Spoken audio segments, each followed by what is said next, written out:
Indiana's college football playoff inclusion. A costly mistake that exposes the system's flaws. By Matt Hayes, USA Today Sports Network. South Bend, Indiana. The College Football Playoff, CFP, was supposed to mark a new chapter in college football's postseason, one that prioritized excellence and accountability. Instead, its inaugural 12-team format exposed a glaring flaw in its selection process with Indiana's inclusion. A mistake that culminated in a decisive 27-17 loss to Notre Dame. While Notre Dame deserves credit for advancing to face Georgia in the Sugar Bowl quarterfinals, this moment demands reflection on how a team like Indiana was ever deemed playoff-worthy. The Hoosiers' performance in South Bend revealed them as outmatched and unprepared for the stage, underscoring what many critics had feared from the moment the brackets were revealed. Indiana's selection was a colossal error. Indiana's flawed case for inclusion. Indiana head coach Curt Cignetti defended his team after the loss, stating, "This team earned the right to be here."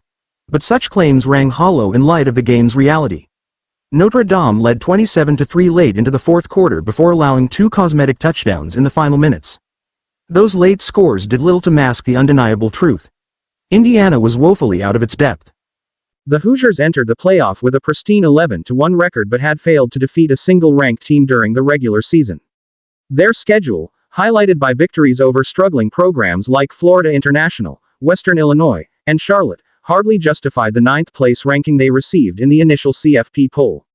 Indiana's lone game of consequence before the playoff, a 23-point loss to Ohio State, had already exposed their limitations.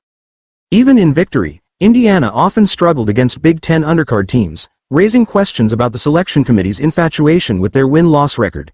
By the time they edged out a faltering Purdue team to secure their playoff spot, the narrative was set. Indiana was the beneficiary of a flawed system. Notre Dame exposes the Hoosiers. Notre Dame wasted